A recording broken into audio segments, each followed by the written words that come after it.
Bonsoir à tous, je suis dans le petit coin. Alors, pour notre petit instant de lecture, j'ai reçu mon matériel, le micro, le fameux micro. Et j'avais hâte de lire le chapitre 4 de Terre des Hommes d'Antoine de Saint-Exupéry. Alors, vous n'avez pas besoin de me voir, voici... Voici le fameux matériel dont je vous ai parlé et rabattu les oreilles lors des dernières vidéos. Très pratique d'ailleurs. Alors, c'est parti. Peut-être chapitre 4 et chapitre 5, car je suis bien installée. Miss Chacha faisait des bêtises, donc elle n'est pas là. Elle est dans une autre pièce. Pas moyen de la tenir tranquille. L'avion est une machine sans doute, mais quel instrument d'analyse! Cet instrument nous a fait découvrir le vrai visage de la Terre. Les routes, en effet, durant des siècles, nous ont trompés. Nous ressemblions à cette souveraine qui désira visiter ses sujets et connaître s'ils se réjouissaient de son règne. Ses courtisans, afin de l'abuser, dressèrent sur son chemin quelques heureux trésors et payèrent des figurants pour y danser.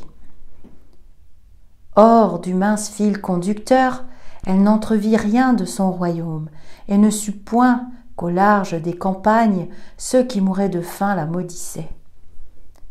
Ainsi cheminions-nous le long des routes sinueuses. Elles évitent les terres stériles, les rocs, les sables. Elles épousent les besoins de l'homme et vont de fontaine en fontaine. Elles conduisent les campagnards dans leurs granges, aux terres à blé, reçoivent au seuil des étables le bétail encore endormi et le versent dans l'aube aux luzernes. Elles joignent ce village et cet autre village, car de l'un à l'autre on se marie. Et si même l'une d'elles s'aventure à franchir un désert, la voilà qui fait 20 détours pour se réjouir des oasis. Ainsi trompées, par leurs inflexions comme par autant d'indulgents mensonges ayant longé au cours de nos voyages tant de terres bien arrosées, tant de vergers, tant de prairies, nous avons longtemps embelli l'image de notre prison. Cette planète, nous l'avons crue humide et tendre. Mais notre vue s'est aiguisée et nous avons fait un progrès cruel. Avec l'avion, nous avons appris la ligne droite. À peine avons-nous décollé, nous lâchons ces chemins qui s'inclinent vers les abreuvoirs et les étables, ou serpentent de ville en ville, affranchis désormais des servitudes bien-aimées, délivrés du besoin des fontaines, nous mettons le cap sur nos buts lointains. Alors seulement, du haut de nos trajectoires rectilignes, nous découvrons le soubassement essentiel, l'assise de roc, de sable et de sel, où la vie quelquefois, comme un peu de mousse au creux des ruines, ici et là se hasarde à fleurir.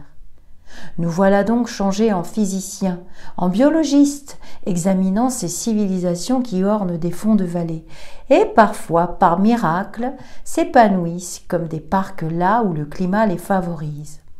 Nous voilà donc jugeant l'homme à l'échelle cosmique, l'observant à travers nos hublots, comme à travers des instruments d'étude. Nous voilà relisant notre histoire. Le pilote qui se dirige vers le détroit de Magellan survole un peu au sud de Rio Gallegos une ancienne coulée de lave. Ces décombres pèsent sur la plaine de leurs 20 mètres d'épaisseur. Puis il rencontre une seconde coulée, une troisième et désormais chaque bosse du sol, chaque mamelon de 200 mètres porte au flanc son cratère. Point d'orgueilleux Vésuve, porté à même la plaine des gueules d'Aubusier. Mais aujourd'hui le calme s'est fait. On le subit avec surprise dans ce paysage désaffecté où 1000 volcans se répondaient l'un l'autre de leurs grandes orgues souterraines quand ils crachaient le feu, et l'on survole une terre désormais muette, ornée de glaciers noirs. Mais plus loin, des volcans plus anciens, sont habillés déjà d'un gazon d'or. Un arbre parfois pousse dans leur creux comme une fleur dans un vieux pot. Sous une lumière couleur de fin de jour, la plaine se fait luxueuse comme un parc, civilisée par l'herbe courte, et ne se bombe plus qu'à peine autour de ses gosiers géants. Un lièvre détale, un oiseau s'envole, la pie qui a pris possession d'une planète neuve où la bonne patte de la terre s'est enfin déposée sur l'astre. Enfin, un peu avant Punta Arenas, les derniers cratères se comblent. Une pelouse unie épouse les courbes des volcans. Ils ne sont plus désormais que douceur. Chaque fissure est recousue par ce lin tendre, la terre est lisse, les pentes sont faibles et l'on oublie leurs origines. Cette pelouse efface du flanc des collines le signe sombre. Et voici la ville la plus sud du monde, permise par le hasard d'un peu de boue entre les laves originelles et les glaces australes, si près des coulées noires, comme on sent bien le miracle de l'homme. L'étrange rencontre. On sait comment, on ne sait pas pourquoi, ce passager visite ces jardins préparés, habitables pour un temps si court, une époque géologique, un jour béni parmi les jours. J'ai atterri dans la douceur du soir. Punta Arenas. Je m'adosse contre une fontaine et regarde les jeunes filles. À 2 pas de leur grâce, je sens mieux encore le mystère humain. Dans un monde où la vie rejoint si bien la vie, où les fleurs dans le lit même du vent se mêlent aux fleurs, où le cygne connaît tous les signes, les hommes seuls bâtissent leur solitude. Quel espace réserve entre eux leur part spirituelle? Un songe de jeune fille l'isole de moi. Comment les joindre? Que connaître d'une fille qui rentre chez elle à pas lents, les yeux baissés et se souriant à elle-même, et déjà pleine d'inventions et de mensonges adorables? Elle a pu, des pensées, de la voix et des silences d'un amant, se former un royaume. Et dès lors, il n'est plus pour elle, en dehors de lui, que des barbares. Mieux que dans une autre planète, je la sens enfermée dans son secret, dans ses coutumes, dans les échos chantants de sa mémoire. Née hier de volcans, de pelouses ou de la saumure des mers, la voici déjà à demi divine. Punta Arenas. Je m'adosse contre une fontaine. Des vieilles viennent y puiser. De leur drame, je ne connaîtrai que ce mouvement de servante. Un enfant, la nuque au mur, pleure en silence. Il ne subsistera de lui, dans mon souvenir, qu'un bel enfant à jamais inconsolable. Je suis un étranger, je ne sais rien, je n'entre pas dans leurs empires. Dans quel mince décor se joue ce vaste jeu des haines, des amitiés, des joies humaines? D'où les hommes tirent-ils ce goût d'éternité, hasardés comme ils sont sur une lave encore tiède et déjà menacée par les sables futurs, menacés par les neiges? Leurs civilisations ne sont que fragiles dorures. Un volcan les efface, une mer nouvelle, un vent de sable. Cette ville semble reposer sur un vrai sol, que l'on croit riche en profondeur comme une terre de Beauce. On oublie que la vie, ici comme ailleurs, est un luxe, et qu'il n'est nulle part de terre bien profonde sous le pas des hommes. Mais je connais, à 10 kilomètres de Punta Arenas, un étang qui nous le démontre. Cerné d'arbres rabougris et de maisons basses, humble comme une mare dans une cour de ferme, il subit inexplicablement les marées, poursuivant nuit et jour sa lente respiration parmi tant de réalités paisibles, ses roseaux, ses enfants qui jouent. Il obéit à d'autres lois. Sous la surface unie, sous la glace immobile, sous l'unique barque délabrée, l'énergie de la lune opère. Des remous marins travaillent dans ses profondeurs cette masse noire. D'étranges digestions se poursuivent là autour et jusqu'au détroit de Magellan, sous la couche légère d'herbes et de fleurs. Cette mare de 100 mètres de large, au seuil d'une ville où l'on se croit chez soi, bien établie sur la terre des hommes, bas du pouls de la mer. Nous habitons une planète errante. De temps à autre, grâce à l'avion, elle nous montre son origine.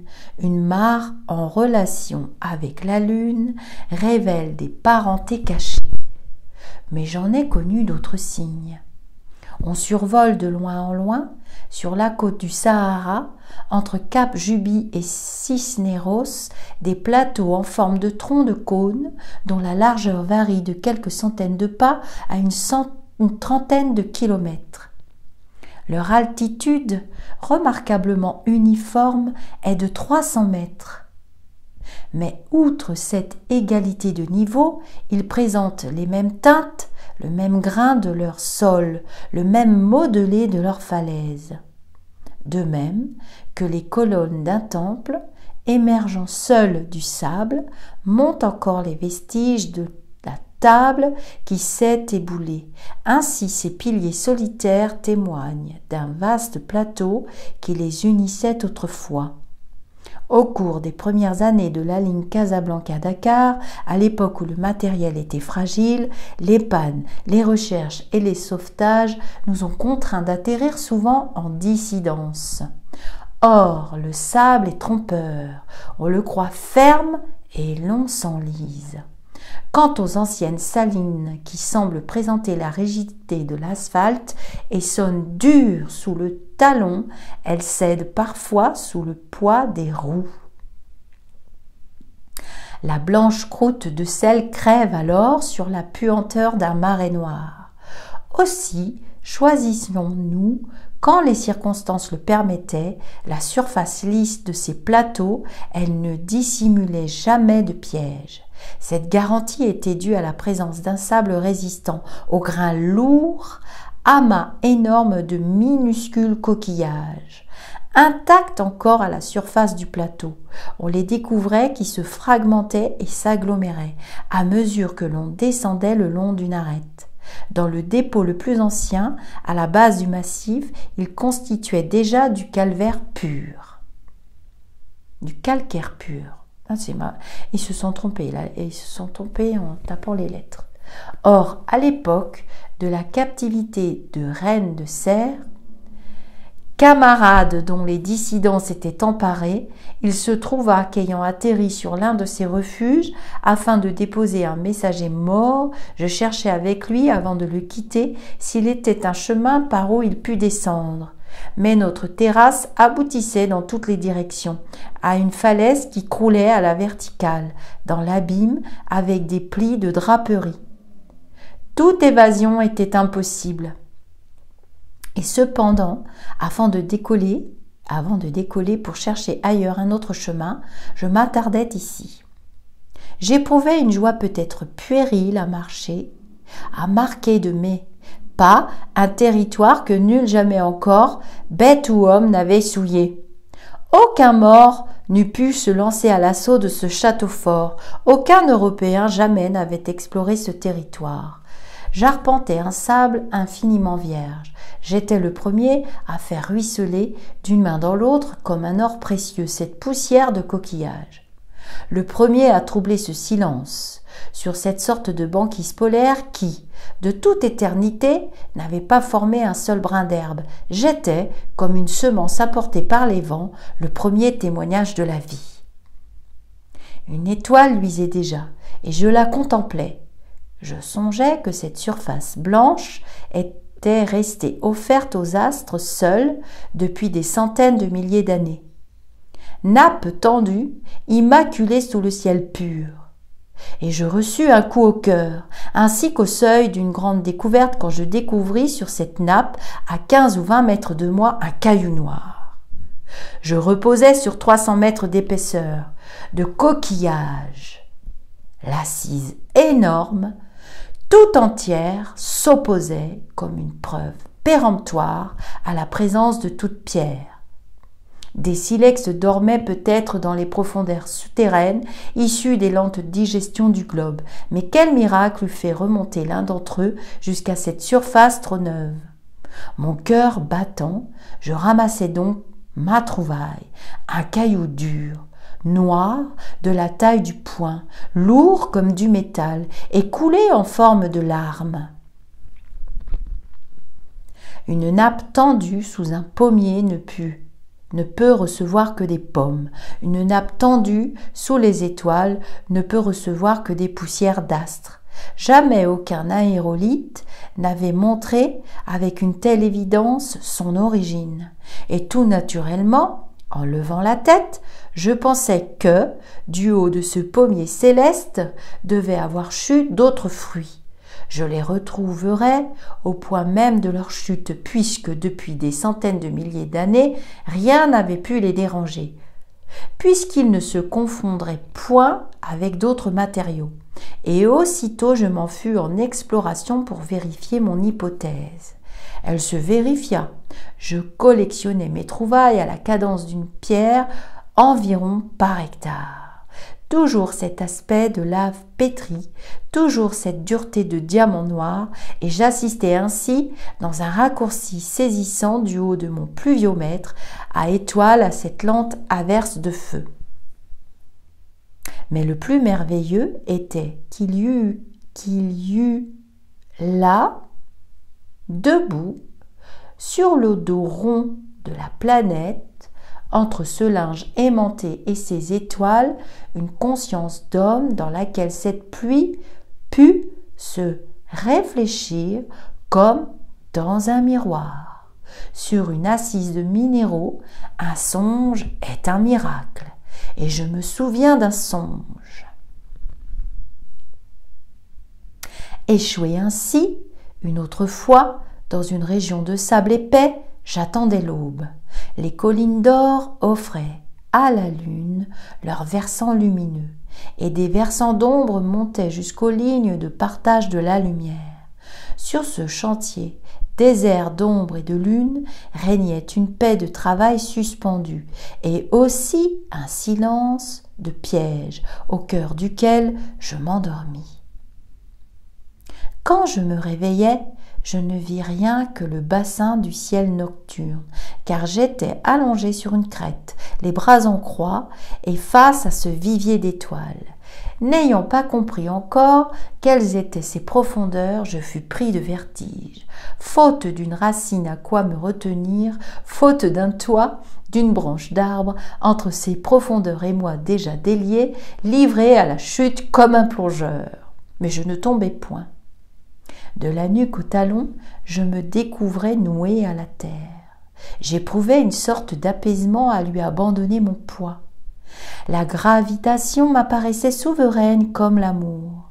Je sentais la terre étayer mes reins, me soutenir, me soulever, me transporter dans l'espace nocturne.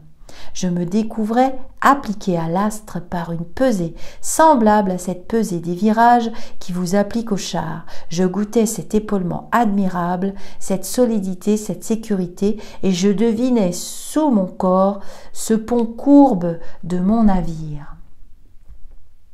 J'avais si bien conscience d'être emporté que j'eusse entendu sans surprise monter du haut des terres la plainte des matériaux qui se réajustent dans les forts, ce gémissement des vieux voiliers qui prennent leur gîte, ce long cri aigre que font les péniches contrariées. Mais le silence durait dans l'épaisseur des terres. Mais cette pesée se révélait dans mes épaules, harmonieuse, soutenue, égale pour l'éternité. J'habitais bien cette patrie, comme les corps des galériens morts, lestés de plomb, le fond des mers. Et je méditais sur ma condition, perdue dans le désert et menacée, nue entre le sable et les étoiles, éloignée des pôles de ma vie par trop de silence, car je savais que j'userais à les rejoindre des jours, des semaines, des mois, si l'une avion ne me retrouvait, si les morts demain ne me massacraient pas. Ici, je ne possédais plus rien au monde. Je n'étais rien qu'un mortel égaré entre du sable et des étoiles, conscient de la seule douceur de respirer. Et cependant, je me découvris plein de songes. Ils me vinrent sans bruit, comme des eaux de source, et je ne compris pas, tout d'abord, la douceur qui m'envahissait. Il n'y eut point de voix, ni d'image, mais le sentiment d'une présence, d'une amitié très proche et déjà à demi devinée. Puis, je compris et m'abandonnai, les yeux fermés, aux enchantements de ma mémoire. Il était quelque part un parc chargé de sapins noirs et de tilleuls, et une vieille maison que j'aimais. Peu importait qu'elle fût éloignée ou proche, qu'elle ne pût ni me réchauffer dans ma chair, ni m'abriter, réduite ici au rôle de songe. Il suffisait qu'elle existât pour remplir ma nuit de sa présence. Je n'étais plus ce corps échoué sur une grève, je m'orientais, j'étais l'enfant de cette maison, plein du souvenir de ses odeurs, plein de la fraîcheur de ses vestibules, plein des voix qui l'avaient animé. Et jusqu'au chant des grenouilles dans les mares qui venaient ici me rejoindre.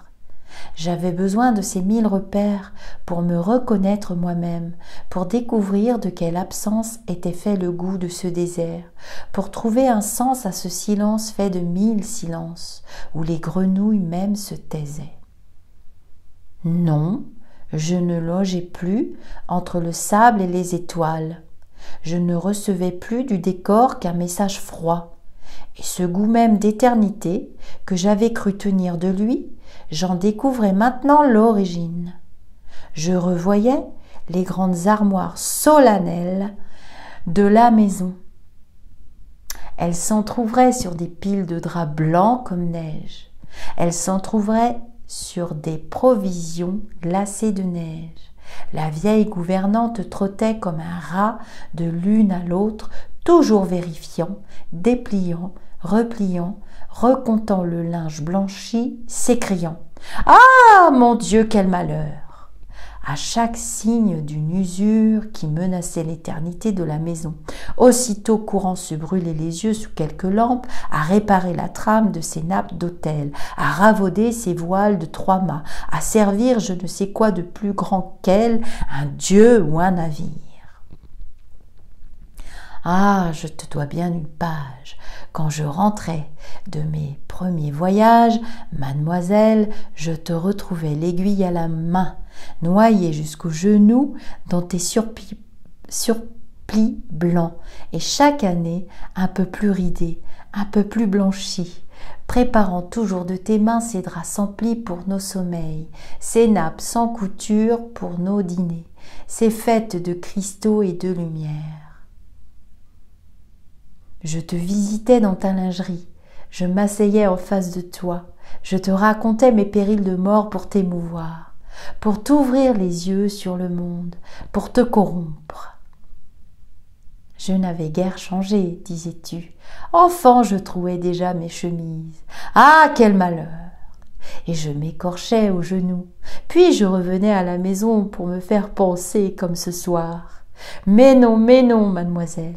Ce n'était plus du fond du parc que je rentrais, mais du bout du monde, et je ramenais avec moi l'odeur âcre des solitudes, le tourbillon des vents de sable, les lunes éclatantes des tropiques. Bien sûr, me disais-tu, les garçons courent, se rompre les os et se croient très forts. Mais non, mademoiselle, j'ai vu plus loin que ce parc. Si tu savais comme ces ombrages sont peu de choses, qu'ils semblent bien perdus parmi les sables, les granites, les forêts vierges, les marais de la terre. Sais-tu seulement qu'il est des territoires où les hommes, s'ils vous rencontrent, épaulent aussitôt leurs carabines? Sais-tu même qu'il est des déserts où l'on dort dans la nuit glacée sans toi, mademoiselle, sans lit, sans drap? Ah, barbare, disais-tu. Je n'entamais pas mieux sa foi que je n'eusse entamé la foi d'une servante d'église. Et je plaignais son humble destinée qui la faisait aveugle et sourde.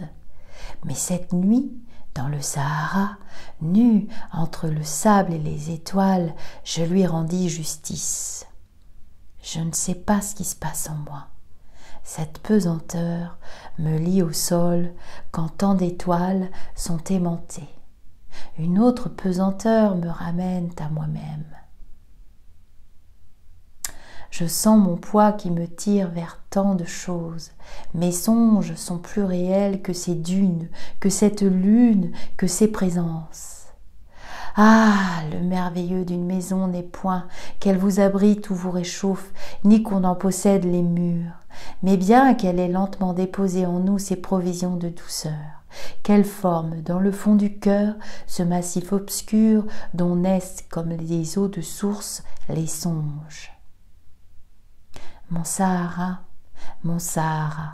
te voilà tout entier, enchanté par une fileuse de laine. Voilà, on va s'arrêter là pour aujourd'hui. Nous arrivons au chapitre 5, nous avons terminé le chapitre 4. Aussi, je vais vous dire Namasté et je vais vous souhaiter une très lumineuse soirée ou une très lumineuse journée. C'est selon votre instant de lecture, notre instant de lecture.